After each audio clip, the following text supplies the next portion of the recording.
안녕하세요. 오늘의 사연입니다. 구독과 좋아요 한 번씩 부탁드릴게요. 바로 사연 시작하겠습니다. 저는 유미정이고 나이는 32살입니다. 은행 창구 직원으로 일하는 직장인이고 지금은 어머니와 함께 살고 있어요. 하지만 반년 전까지만 해도 남편과 둘이 살았어요. 맞아요. 저는 이혼녀입니다. 이혼하기 전까지 저와 남편은 아주 사이가 좋은 부부였어요. 저와 전 남편은 결혼정보회사에서 만나 결혼을 했어요.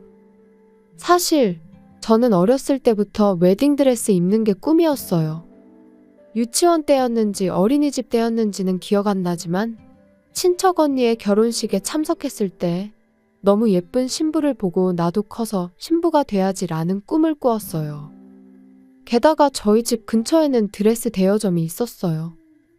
파티 드레스나 웨딩 드레스를 빌려주는 가게였는데 항상 쇼윈도에 있는 마네킹이 입은 신상 드레스를 구경하는 게 즐거웠어요.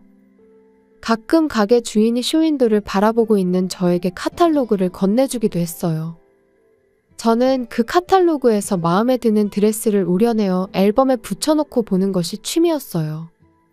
그런 저를 보고 어머니는 언젠가 미정이도 예쁜 드레스를 입을 거야.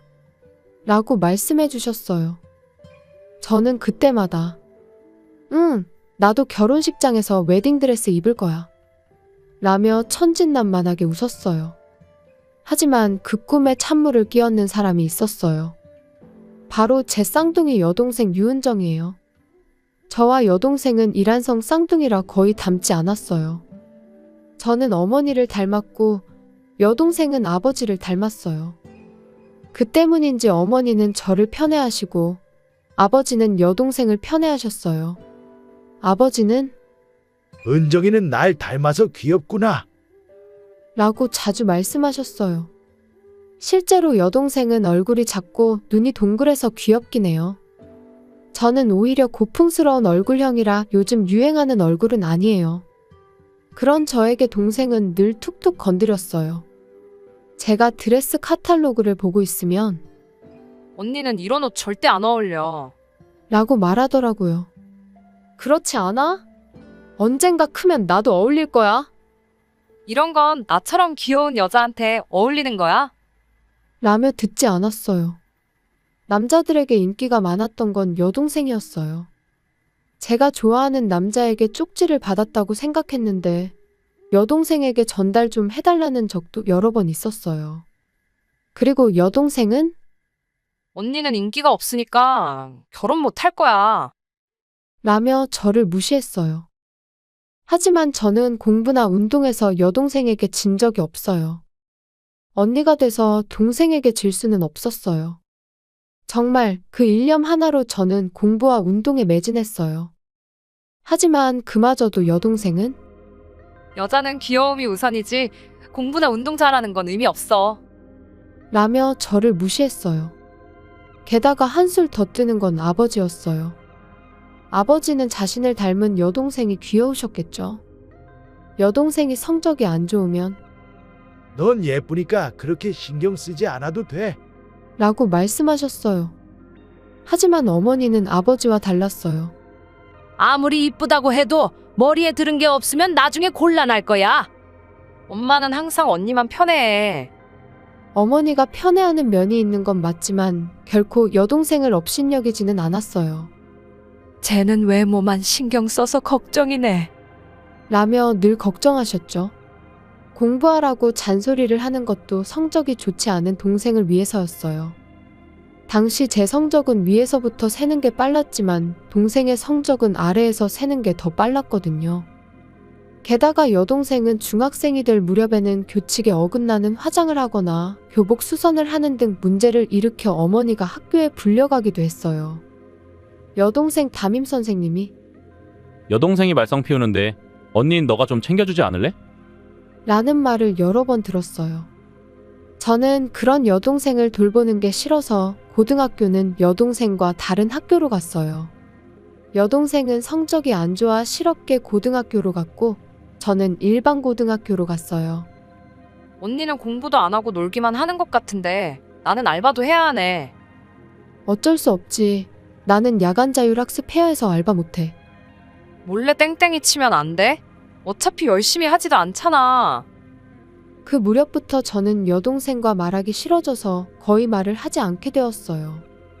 자매 사이가 좋지 않으니 부모님께서 걱정을 많이 하셨어요. 너희들 좀 더 사이좋게 지내지 못해? 애도 아니고 다 컸는데 어른답게 굴어야지. 세월이 흘러 저는 고등학교 졸업 후에 은행에 취직했어요. 굳이 진학하지 않고 취업을 한 이유는 그 은행에 인턴십으로 참가했을 때 분위기가 너무 좋아서 꼭 여기서 일하고 싶다는 생각이 들었거든요. 그렇게 몇 년이 지나고 저도 중견이라고 할 수 있는 위치가 되었을 때였어요. 이미 결혼 정년기에 접어든 저는 친구나 친척들의 결혼식 청첩장을 많이 받았어요. 행복해 보이는 신부들의 모습을 보며 저는 어릴 적 꿈을 떠올렸어요. 저도 예쁜 신부가 되고 싶고 행복한 결혼을 하고 싶다는 꿈 말이에요. 물론 지금 하는 일도 즐겁지만 어릴 적 꿈도 제게는 소중해요. 하지만 남자친구가 없어요. 일이 바빠서 남자친구를 사귈 기회가 없었어요. 결혼하고 싶은데 상대가 없네. 어떻게 해야 하나? 그렇게 생각한 제가 간 곳은 결혼정보회사였어요. 여기서 남편을 만났어요. 서로가 원하는 조건에 맞게 만남을 주선받은 거라 순조롭게 결혼까지 하게 되었어요. 주위의 축복을 받으며 저는 꿈에 그리던 신부가 되었어요. 평생 행복하게 해줄게. 결혼식 날 그의 다정한 미소를 저는 아직도 기억하고 있어요. 하지만 행복은 오래가지 못했어요. 결혼한 지 2년 정도 지났을 때 남편이 거의 집에 들어오지 않았어요. 당시 남편은 직책을 맡은 지 얼마 되지 않아서 바쁜 거라 생각했어요. 매일 접대하느라 바빠. 집에 못 들어가서 정말 싫어. 저는 그의 말을 전적으로 믿었지만 그것은 새빨간 거짓말이었어요. 어느 날 정년퇴직하는 분의 송별회를 했던 밤이었어요. 퇴근길에 지름길로 가려고 역 뒤에 번화가를 걷고 있었어요. 그러다가 딱 달라붙는 옷을 입은 여자와 손을 잡고 다정하게 걷고 있는 남편을 발견했어요. 맞은편 인도를 걷고 있어서 여자의 얼굴은 잘 안 보였지만 남편의 모습은 알아볼 수 있었어요. 마침 그가 자주 입는 코트를 입고 있었기 때문이죠. 설마. 아니겠지. 라며 눈을 의심했지만 틀림없이 남편이었어요. 저는 서둘러 두 사람을 사진 찍고 바로 집으로 돌아갔어요. 어떻게 돌아갔는지 기억이 나지 않을 정도로 충격이었어요. 며칠 후 귀가한 남편에게 이거 무슨 상황이야? 라며 사진을 보여줬더니 남편이 쉽게 인정했어요. 그 여자와 얘기하고 싶으니 집으로 데려오라 했더니 순순히 알겠다고 하는데 남편이 데려온 여자의 얼굴을 보고 경악했어요. 하필이면 왜 내 동생이야? 미안한데 언니. 형부는 이제 내 거야. 도대체 이게 어떻게 된 거야? 당신 말 좀 해봐. 명절에 연락처 교환하고 연락하다 보니. 근데 일일이 다 말해서 뭐해. 너랑 헤어지고 은정이랑 재혼할 거야. 맞아. 언니랑은 어울리지도 않았어. 딱 봐도 우리가 부부처럼 보이잖아. 여동생에게 행복을 빼앗기는 건가 싶었지만 그보다 여동생과 눈이 맞은 남편이 더 싫었어요. 알았어. 제가 대답하자 남편은 이미 자신이 사인과 도장이 찍힌 이혼신고서를 저에게 줬어요.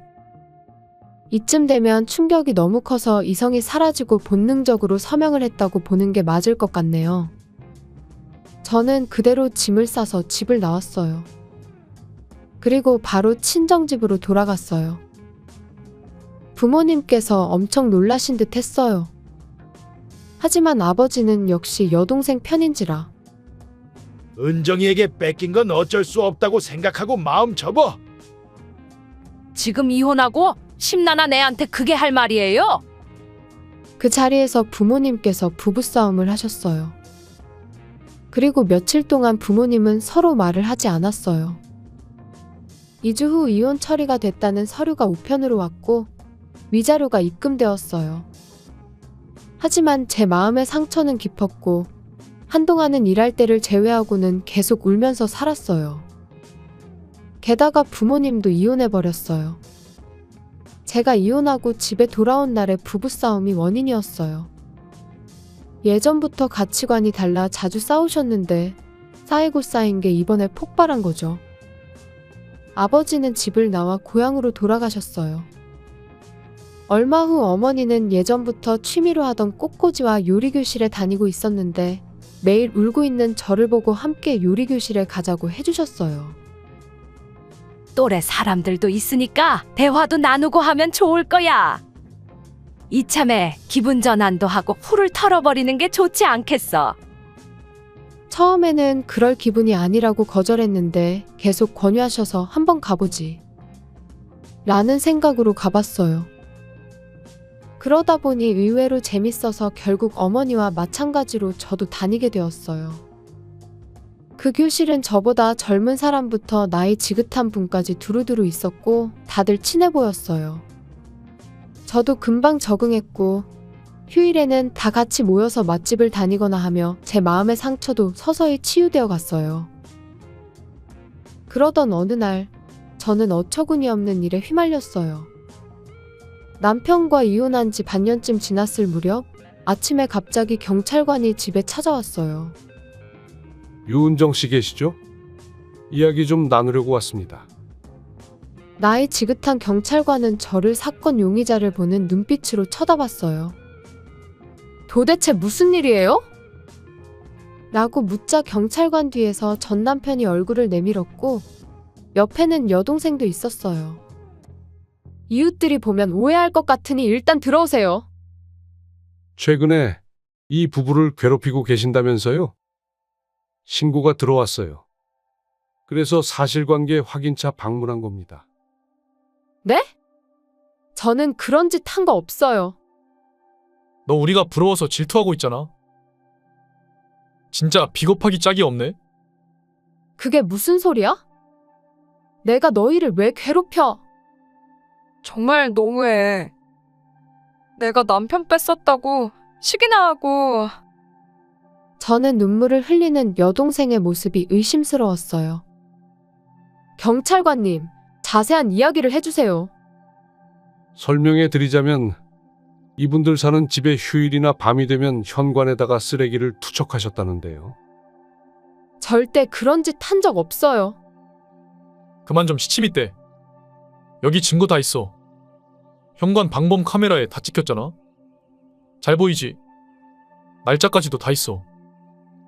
전 남편이 보여준 폰의 영상에는 저와 비슷한 체격의 여자가 쓰레기를 버리거나 우편함에 봉투를 넣는 장면이 찍혀 있었어요. 하지만 모자를 깊게 눌러 쓰고 있어서 얼굴이 보이지 않았어요.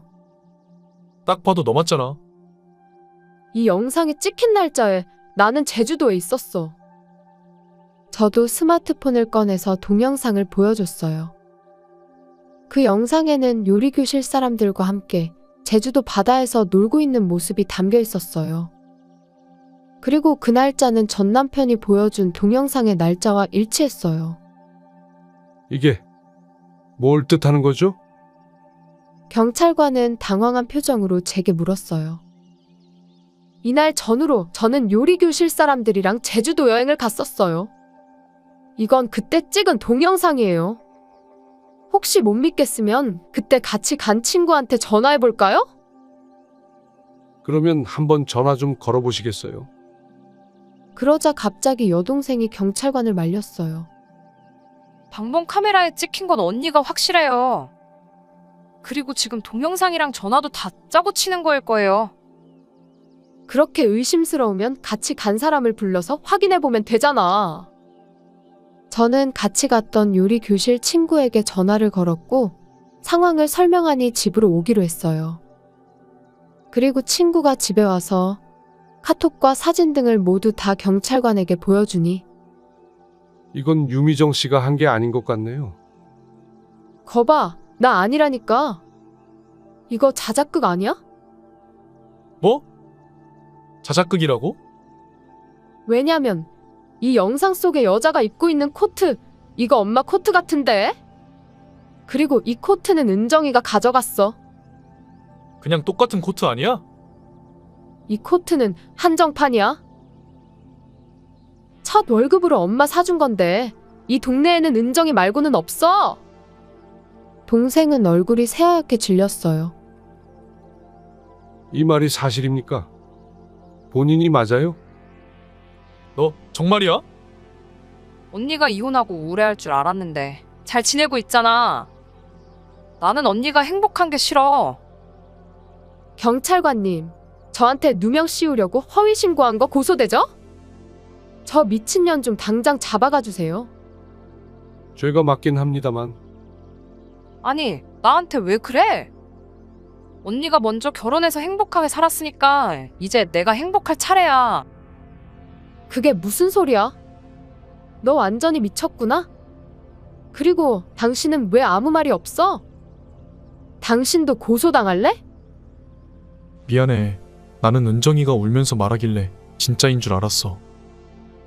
사실 확인도 하지 않고 의심해서 미안해. 미안하면 다야? 경찰 온 거 동네 사람들이 봤을 텐데 이상한 소문이라도 나면 어떻게 책임질 건데? 그건 정말 미안해. 진정하세요. 잘못 없다는 게 밝혀졌으니까 별 소문 안 날 거예요. 경찰관님, 지금 당장 이 두 사람 좀 잡아가 줄 수 없나요? 더 이상 꼴도 보기 싫어요. 두 분은 저희랑 같이 가주셔야겠어요. 가서 진술서 작성하셔야 합니다. 저도 가야 해요. 물론입니다. 함께 가셔야 합니다. 여동생은 끝내 가기 싫다고 버텼지만 결국 경찰차에 실려서 끌려갔어요. 저는 변호사를 통해 두 사람을 고소했고 얼마 뒤 합의금을 받고 고소를 취하해줬어요. 그리고 두 사람은 결국 이혼했다고 하네요. 이혼 후 여동생은 아버지도 고향으로 가버려서 의지할 곳 없이 혼자서 고시원에서 살고 있다네요. 얼마 전에 길에서 본 적이 있는데 완전히 맛이 간 모습이었어요. 뭐 전혀 동정심조차도 안 들지만요. 저는 여전히 어머니와 함께 행복하게 살고 있어요. 어머니에게 다시 잘 사는 모습을 보여드릴 수 있게 좋은 인연이 생겼으면 좋겠네요. 시청해주셔서 감사합니다. 그럼 다음 영상에서 다시 뵙겠습니다. 안녕하세요. 오늘의 사연입니다. 구독과 좋아요 한 번씩 부탁드릴게요. 바로 사연 시작하겠습니다. 제 이름은 이태은이고 32살 전업주부예요. 남편과 2년 전 결혼했고 최근 임신을 하며 다니던 회사를 그만뒀어요. 사실 출산 휴가를 쓰고 직장에 복직하고 싶었지만 시어머니가 복직하는 걸 반대하셨어요. 우리 아들을 아내가 임신 출산했는데도 일 시키고 남한테 아이를 맡기는 못난 아빠로 만들 셈이야? 그 말을 듣고 저는 어쩔 수 없이 말을 따를 수밖에 없었어요. 예전부터 시어머니는 여자가 사회생활하는 걸 부정적으로 보셨어요. 결혼 인사하러 갔을 때도 시어머니는 요즘 여자들은 문제라며 계속 불평하시며 너도 아내의 의무를 망각하고 요즘 여자들처럼 남편이 집안일을 돕게 하고 계속 일하고 싶다고 하는 거 아니지? 라고 압박을 가했어요. 그때 저는 결혼하면 전업주부가 되라는 말보다는 낫다는 생각에 씁쓸한 웃음을 지으며 고개를 끄덕였어요. 그런 이유도 있었지만 여러모로 일을 계속하고 싶다는 말을 꺼내기가 어려웠고 임신 후에는 조용히 퇴사하게 되었어요. 지금 생각해보면 결혼 인사 때라도 제가 어떤 삶을 살고 싶은지 시어머니께 말씀드리고 충분히 이야기하고 타협점을 찾았으면 좋았을 것 같다는 생각도 들어요. 그랬더라면 저만 참는 상황이 되지 않았을 텐데 말이죠. 비밀리에 일하는 방법도 생각해봤지만 무리였어요. 임신한 뒤에 시어머니가 매일같이 저희 집에 드나드셨어요. 시아버지는 일이 바빠서 잘 오시지 않았는데 시어머니는 저에게 우리 손주는 착하고 이쁘겠지. 라며 흐뭇하게 말하시는데 그만큼 손주가 기다려지는가 봐요. 그리고 제 남편은 올해 40이 되었어요. 시부모님은 그동안 남편이 결혼을 못할 거라 생각해서 팔자의 손주는 없나보다 하고 포기하고 있었다네요. 그래서 제 임신에 기뻐하시는 건 알겠는데 제 행동을 제한하거나 원하는 생활 방식대로 살지 못하게 하면 스트레스가 쌓여요. 남편과 이런 이야기를 한 적이 있어요. 사실 나는 아이를 낳은 후에도 일하고 싶어. 맞벌이 하는 사람들이 모두 돈이 궁해서 그런 건 아니잖아. 나는 정년까지 일하고 싶어서 학창 시절에 진로를 선택하고 자격증을 딴 거야. 그런데 임신 때문에 그만두게 되면 지금까지 쌓아온 내 커리어가 쓸모없게 돼버려. 제 생각을 최대한 알기 쉽게 남편에게 전달했지만 남편은 깊이 생각하지 않는 것 같았고 제 입장에서 생각해주지 않았어요. 임산부가 무리해서 일하면 위험하잖아. 그리고 육아를 시작하면 일할 여유가 있겠어? 나는 지금도 일 때문에 하루하루가 피곤한데 퇴근하고 집에 와서 집안일이나 육아를 하고 싶지 않아. 내가 전업주부라서 육아도 안 돕겠다는 거야? 쉬는 날에는 도와줄게. 하지만 평일에는 안 될 것 같아. 남편이 이렇게 말하니 더 이상 제 주장을 펼칠 수 없었어요.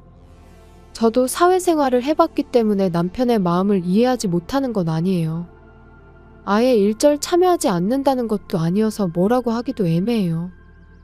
다만 제 안에는 말할 수 없는 불만이 조금씩 쌓여갔어요. 그런데 남편과 이야기를 나눈 다음 날, 화가 난 시어머니가 집에 와서 잔소리하셨어요. 며느라, 아들한테 들었는데 아이가 있어도 일하고 싶다고 했다며? 배울 만큼 배운 애가 왜 그래? 어릴 때 엄마의 존재는 엄청 중요한 거야. 어렸을 때 엄마의 사랑을 얼마나 받았는지에 따라서 그 아이의 인생이 달라져.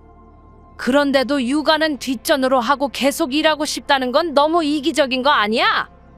아니면 아들이 벌어다 주는 게 적어서 그래?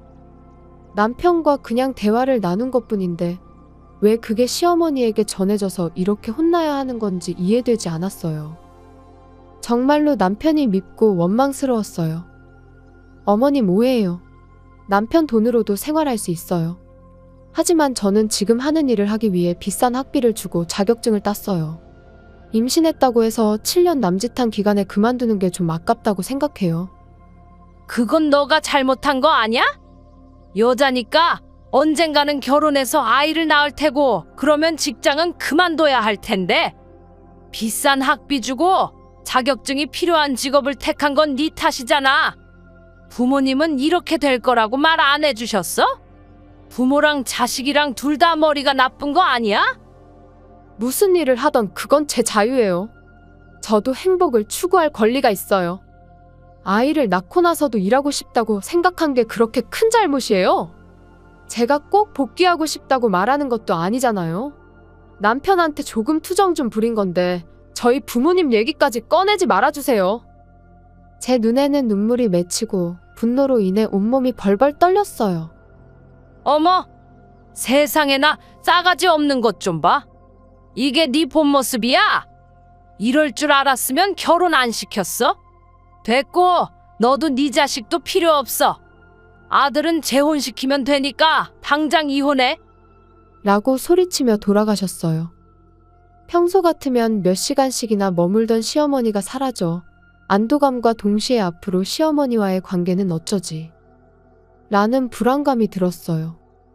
남편이 퇴근 후 저는 오늘 있었던 일을 이야기했어요. 왜 어머님한테 말한 거야? 그런 말 들으시면 화내실 거 뻔히 알잖아. 나는 단지 조금 내 마음을 헤아려 달라는 것 뿐이었다고. 그런 일로 화냈다고.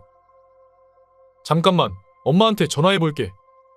라고 말하면서 폰을 꺼내는 바람에 저는 당황해서 말렸어요.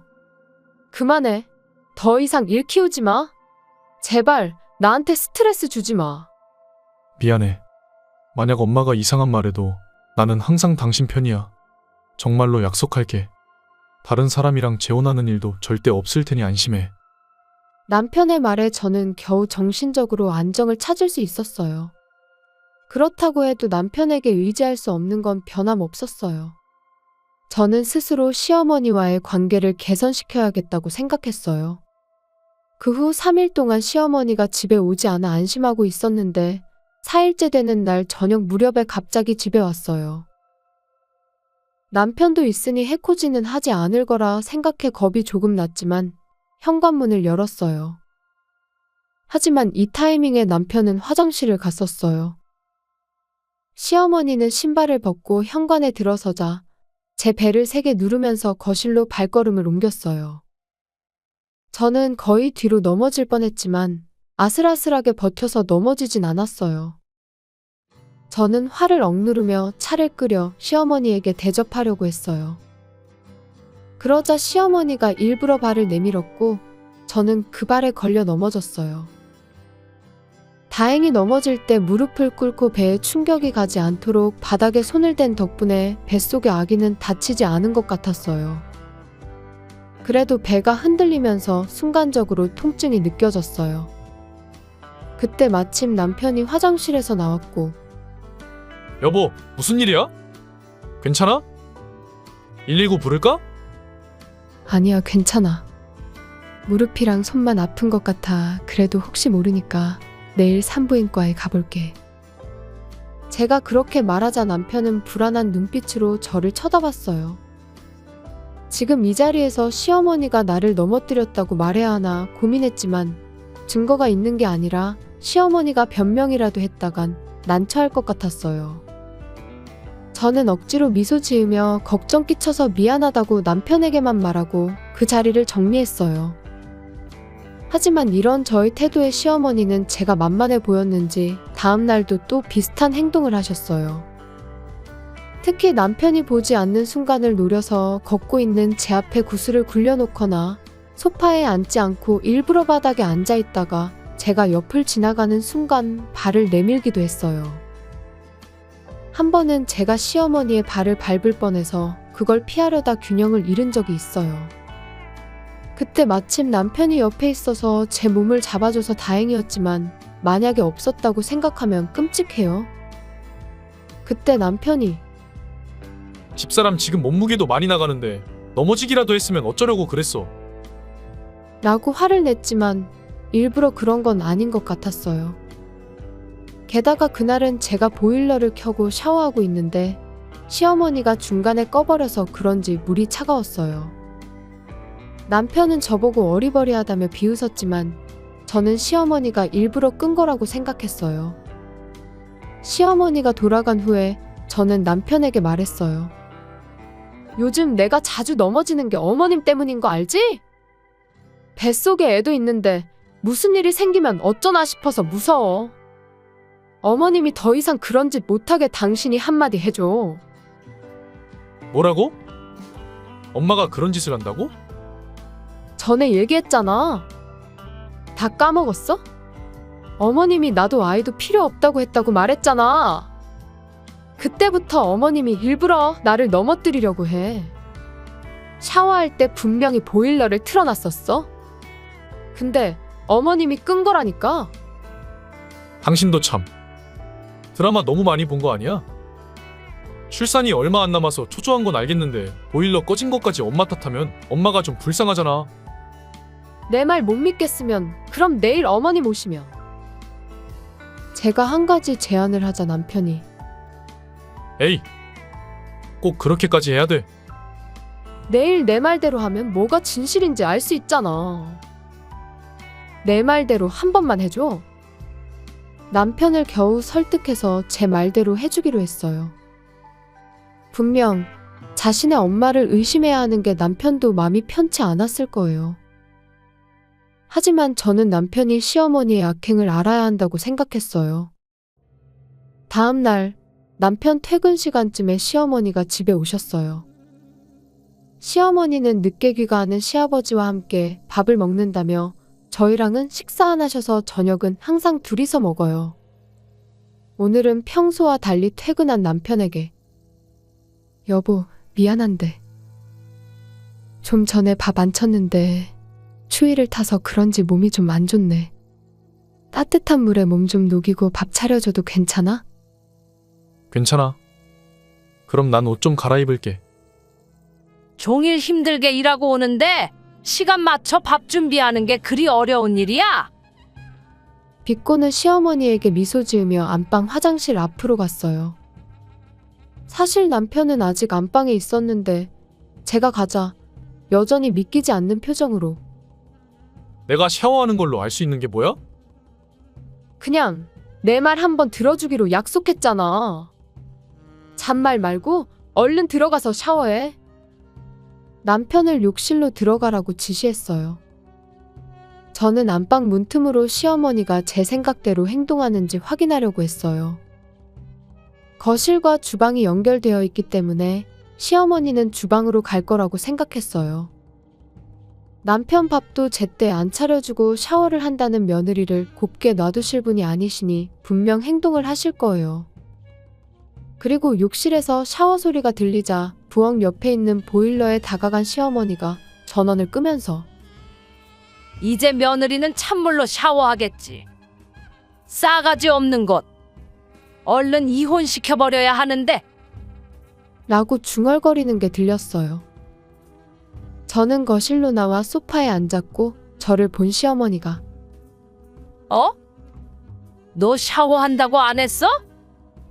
당황한 표정으로 물끄러미 쳐다보는데 그 순간 욕실에서 와! 차가워. 춥다. 아! 라는 외침이 들리자 시어머니는 당황해서 급히 욕실로 갔어요. 너가 왜 거기 있어? 남편은 찬물을 맞고 덜덜 떨면서 몸을 웅크리고 있었어요. 오늘 기온이 한 자릿수이니 얼마나 추웠을까? 이런 날씨에 임산부에게 찬물을 끼얹다니 역시 단단히 노망나셨구나 싶은 생각이 들었어요. 저도 욕실로 가서 자, 내 말이 맞지? 엄마. 만약에 샤워하고 있던 사람이 내가 아니라 집사람이면 어떻게 할 거야? 출산이 코앞인데 무슨 일이라도 생기면 책임질 수 있어? 저는 폰을 꺼내 조금 전 시어머니가 했던 말을 녹음한 걸 재생했어요. 그러자 시어머니는 손을 부들부들 떨었고 남편은 금방이라도 터질 것 같이 화나 보였어요. 여보, 그렇게 화내면 혈압 올라갈 거야. 나는 샤워 안 했으니까 화내지 않을게. 미안해. 진작에 당신 말을 들어야 했는데. 앞으로 이런 일 없도록 엄마는 집에 못 오게 할게. 그동안 맘고생시켜서 미안해. 당신이 잘못한 게 아니니까 괜찮아. 근데 서약서 하나 써주면 좋겠어. 앞으로 어머님 집에 못 오게 하고 나랑 이혼하지 않겠다고. 그게 무슨 소리야? 너는 내가 아무것도 아니야? 시어머니가 우스워? 어디서 건방지게 이래라 저래라야? 정상적인 시어머니라면 저도 잘 모셨을 거예요. 하지만 임신한 저를 다치게 하려고 하고 찬물로 샤워하게 보일러 꺼버리고 어머님은 지금 제정신이 아니에요. 제가 며느리가 아니라 딸이라면 이러실 수 있으세요? 그때 집 초인종이 울렸고 저는 현관으로 나갔어요. 집에 온 건 시아버지였어요. 시아버지는 원래도 무섭지만 화나시면 정말로 무서운 분이세요. 야, 이 여편네야. 내일 모레면 출산인데 며느리 샤워할 때 보일러를 꺼. 그리고 넘어뜨리려고 다리를 걸어. 지금 이게 가족끼리 할 짓이야? 시아버지가 소리치자 시어머니는 고개를 푹 숙이고 말했어요. 아니 그게 얘가 내 말을 안 듣잖아. 글쎄 출산하고 복직을 하겠대. 여자로서 엄마로서 정말 용서할 수 없는 거잖아. 그래서 이혼시키려고 그랬던 거야. 우리가 애 키우던 시절이랑 지금이랑 같아. 그리고 둘이서 알아서 어련히 잘할 텐데 그걸 왜 네가 신경 써? 시어머니의 팔을 잡은 시아버지는 나중에 다시 올 테니 화난 거 있으면 마음 풀고 내가 대신 사과하마. 시어머니 팔을 끌어 집으로 가셨어요. 그 후에 시부모님은 이혼하기로 했다네요. 가치관의 차이 때문이라는데 시어머니는 결코 뜻을 굽히지 않았고 그런 모습을 계속 보고 살 수 없다며 이혼하자는 말이 나왔다고 해요. 사실상 시어머니가 집에서 쫓겨난 꼴인데 조금은 불쌍하기도 하네요. 그 일이 있고 난 뒤 저와 남편은 그 어느 때보다 부부애가 깊어졌어요. 남편은 약속대로 서약서를 작성해줬고 항상 볼 수 있는 침실 벽에 붙여놓았어요. 그리고 저는 출산 예정일보다 며칠 앞당겨 딸을 출산했어요. 태어난 딸을 보니 그간 있었던 일은 한순간에 다 잊히고 가슴속 깊은 곳에서부터 사랑스러운 마음으로 가득 찼어요. 예전 직장 동료에게 복직하고 싶으면 연락 달라는 말을 들었지만 실제로 딸을 보니 복직하는 건 다시 생각해봐야 할 것 같다는 생각이 들었어요. 어쩌면 시어머니가 한 말이 모두 틀린 건 아니었을지도 모르겠네요. 앞으로 제 딸에게 친구 같은 좋은 엄마가 되어주려고 합니다. 시청해주셔서 감사합니다. 그럼 다음 영상에서 다시 뵙겠습니다. 안녕하세요. 오늘의 사연입니다. 구독과 좋아요 한 번씩 부탁드릴게요. 바로 사연 시작하겠습니다. 제 이름은 연수희입니다.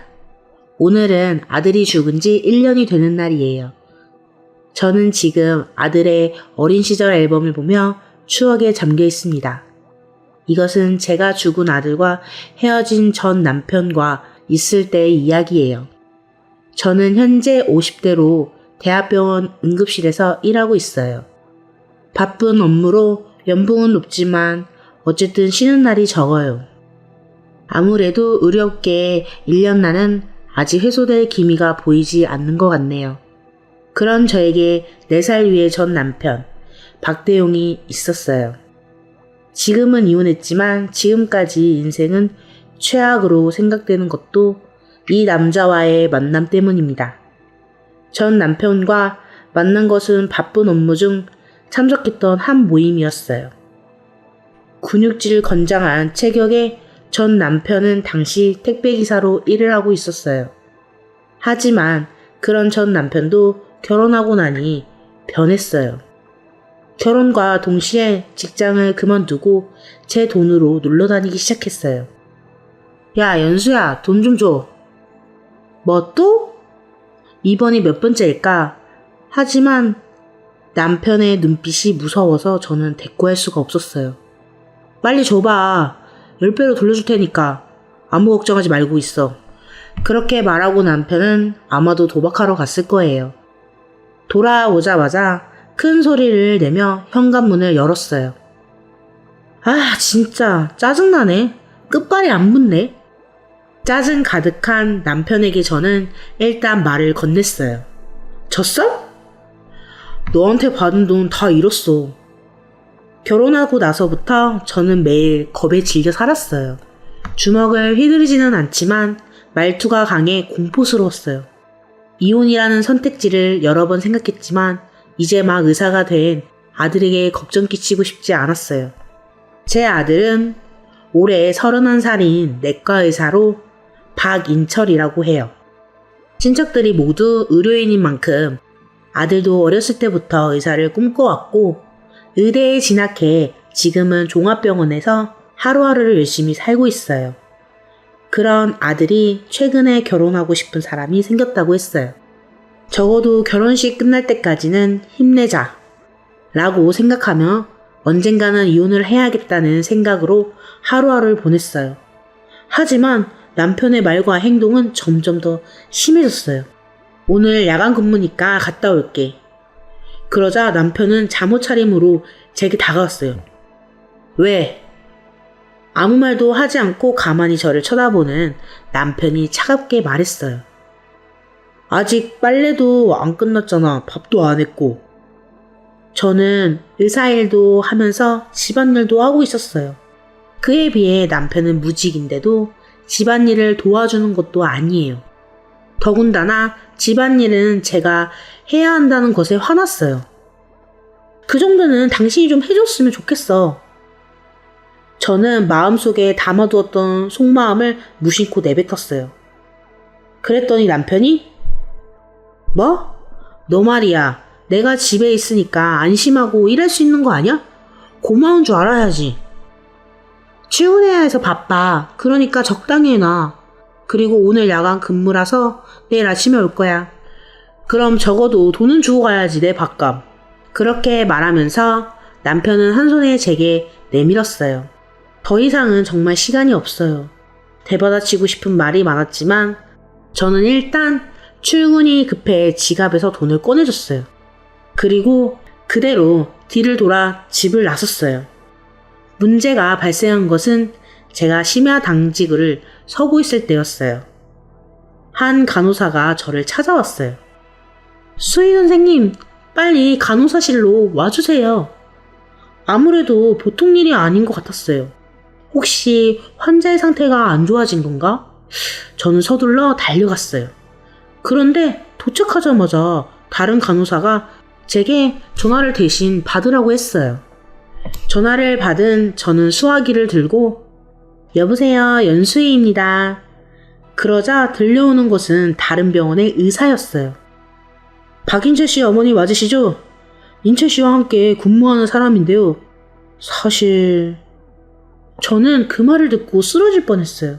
멍하니 수화기를 들고 서 있는 저를 간호사가 걱정스러운 눈으로 바라봤어요. 알겠습니다. 야간 근무가 끝난 대로 바로 갈게요. 인철이가 하반신 마비라니. 전화를 건 의사의 말에 따르면 아들이 비틀거리며 쓰러질 뻔한 환자를 도와주려다가 균형을 잃고 계단에서 떨어졌다고 해요. 그대로 허리를 찌은 아들은 머리부터 떨어졌대요. 기절과 함께 하반신은 완전히 쓸 수가 없게 된 거죠. 야간 근무가 끝난 저는 가장 먼저 아들이 근무하는 병원으로 향했어요. 그리고 그 길에 남편을 만났어요. 당신은 여기 어떻게 왔어? 너랑 똑같지. 병원에서 전화가 왔어. 우리는 그렇게 말을 주고받고 병실로 들어갔어요. 그러자 병상에 누워있는 아들 옆에 한 여자가 있었어요. 누구세요? 남편의 목소리에 여자가 돌아보았어요. 그 여성은 긴 흑발이 아름다운 아들의 약혼녀 양미경 씨였어요. 아들이 사진을 보여준 적이 있으니 틀림없었어요. 안녕하세요. 저는 인철 오빠 여자친구 양미경입니다. 옆에 있는 아들은 아직 의식이 돌아오지 않았는지 인공심폐 장치에 연결되어 있었어요. 왜 저 장치를... 제가 아들을 보며 의아해하고 있을 때 한 의사가 병실로 들어왔어요. 선생님, 아들은 하반신 마비라고 들었는데 왜 인공심폐 장치를... 그냥 기절한 거 아닌가요? 그냥 기절한 거라 금방 깨어날 거라고 생각했거든요. 그러자 의사가 설명을 시작했어요. 그리고 머리와 폐도 다쳤다는 걸 알았어요. 그 말을 듣는 순간 우리는 아무 말도 할 수가 없었어요. 의사인 저도 뭐라고 말해야 할지 입이 떨어지지가 않았어요.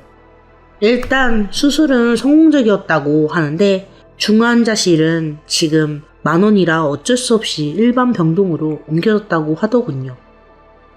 그 후 저는 한 달 동안 매일같이 아들의 병실을 찾았어요. 처음에는 양미경 씨와 몇 번 마주치기도 했어요. 하지만 점차 모습을 볼 수 없었어요. 그와 동시에 남편도 집을 자주 비웠어요. 하지만 생명을 구하는 일에 바쁜 저는 그런 것까지 일일이 신경 쓸 여유가 없었어요. 그런데도 하나님은 저에게 일부러 보여주려는 듯 충격적인 광경을 보게 됐어요. 바로 양미경 씨와 남편이 손을 잡고 호텔로 들어가는 모습이었어요. 왜 저 두 사람이... 그곳은 우리 집에서 그리 멀지 않은 곳이었어요. 제가 출퇴근하는 길목이기도 하고 이 동네에서도 유명한 곳이었죠. 혼란스러운 머릿속을 어떻게든 다스리며 남편을 만나자마자 물었어요. 저번에 당신이랑 양미경 씨가 같이 호텔로 들어가는 걸 봤는데 무슨 상황이야? 아, 짜증나네. 그래서 다른 데 가자니까. 혹시 양미경 씨랑 만나는 사이야? 그러니까 저런 애를 그냥 놔두는 게 아깝잖아. 인철이도 계속 잠만 자고 있고 미경이가 이렇게 말하더라. 날 이렇게 오래 기다리게 하는 건 용서할 수 없어. 왜냐면 여자는 무서운 존재야. 아무리 아파도 예의는 없어. 저는 망치로 뒤통수를 맞은 것 같은 강한 충격을 느꼈어요. 아들이 결혼까지 생각한다고 했는데 예의 바른 아이라고 생각한 게 제 착각이었어요. 우리 아들이 너무 불쌍했어요. 이제 그만하자. 우리 이혼해. 제 말에 남편은 시원하게 응했어요. 그 태도에서 진작에 나한테 관심이 없었구나 하는 생각이 들었어요. 그런 생각이 들자 더욱 분노와 슬픔이 밀려왔어요. 하지만 남편은 그런 여운을 남길 겨를도 없이 말을 이어갔어요. 위자료를 청구해도 되지만 기대하지는 마. 알다시피 난 무직이니까. 너랑 결혼한 것도 돈 때문인 거 다 알지? 당신 따위한테는 위자료 청구할 가치도 없어. 그렇게 생각하니 다행이네. 아들은 살기 위해 발버둥을 치고 있는데 그 와중에 바람을 피운 남편과 아들의 약혼녀. 이런 이유로 아들을 보러 오지 않았던 거죠. 정말 이런 말도 안 되는 일이 내게 일어날 줄이야. 저는 남편의 이야기를 듣고 나라도 절대 아들 곁에 지켜야겠다고 굳게 다짐했어요. 하지만 아들의 상태는 제 마음과 달리 전혀 나아지지 않았어요. 병문안에 갈 때마다 제가 보는 것은 눈을 감고 있는 아들의 얼굴이에요. 그래도 저는 아들이 깨어날 때까지 병실을 계속 드나들었어요. 그리고 아들이 깨어나지 않은 채 5년이 지난 어느 날입니다. 차를 몰고 아들이 있는 병원으로 가고 있는데 전화가 왔어요. 뭐라고요? 저는 폰을 떨어뜨리고 그대로 굳어버렸어요. 그날 날씨가 비가 내렸던 것으로 기억하고 있어요. 창밖에서 들리는 빗소리조차도 그때는 들리지 않았어요. 병원에 도착해 병실로 향하니 심박수에 표시하는 모니터 화면이 꺼져 있었어요. 그리고 아들의 얼굴에 하얀 천이 씌어져 있었어요. 인철아. 힘없이 중얼거리며 다가가는 저에게 의사 중 한 명이 말했어요. 안타깝게도 아드님은 10분 전에 숨을 거뒀습니다. 제가 받은 전화는 아들이 심정지했다는 것이었어요. 제가 가는 동안 필사적으로 심폐소생술이 이루어졌던 건지 한 의사는 이마에 식은땀을 흘리고 있었어요. 하지만 심폐소생술을 했음에도 불구하고 아들은 하늘나라로 떠났어요. 5년이라는 긴 세월 동안 언젠가는 깨어날 거라고 굳게 믿었는데 말이죠. 영안실로 옮기려는 아들의 들것이 옆을 지나갈 때 저는 처음으로 넋 놓아 울었어요. 그 뒤로는 눈 깜짝할 사이였어요. 저는 일을 휴직하고 장례식 준비에 몰두했어요. 그리고 장례식 당일 저는 한 사람과 재회했어요. 맞아요. 바로 이혼한 전 남편이었어요. 너는... 전 남편은 저를 보며 입을 열었지만 중간에 멈췄어요. 아무래도 제 이름을 생각나지 않는 모양이었어요. 벌써 내 이름을 까먹었어? 수희라는 이름이 그렇게 쉽게 잊혀져? 아, 맞다. 어쩐지 수박이 떠오르더라고. 당신이 어떻게 알고 왔는지 모르겠지만 뻔뻔하게도 잘 왔네. 아들은 살려고 발버둥 치고 있었는데 바람 피워놓고선 무슨 낯짝으로 여기 와? 난 장례식에는 관심 없어. 우리가 온 건... 전 남편이 말끝을 흐리기 전에 뒤에서 한 여성이 말을 했어요. 그것은 바로 전 남편과 바람을 피운 원흉의 인물, 양미경이었어요. 우리는 유산을 받으러 왔어요. 당신은 끼지 말고 있어. 왜? 너 어때서 그래? 여보가 말실수할까봐 그러지. 저는 두 사람을 바라보며 멍하니 서 있었어요. 5년이라는 시간이 흘렀지만 두 사람의 사이는 여전히 좋은 모양이었어요. 게다가 제 앞에서 애정 표현이 섞인 말을 했어요. 둘 다 좀 닥쳐. 제 말에 두 사람은 움직임을 멈췄어요. 그리고 잔소리는 여전하네. 알겠으니까 얼른 유산이나 줘. 하지만 저는 두 사람의 말에 웃음이 터져나왔어요. 뭐야, 뭔데? 왜 웃는 거야? 너희들은 뭐든지 자기들 마음대로 될 거라고 생각하나 봐. 세상이 그렇게 호락호락한 줄 아나 보네? 유산이라고 했지? 인철이 생명보험을 말하나 본데 그건 진작에 없었어. 아니, 없어졌다는 게 무슨 소리야? 정말 끼리끼리 만나서 돈만 밝히고 진짜 못났네. 인철이가 어디 너희 같은 거랑 같은 줄 알아?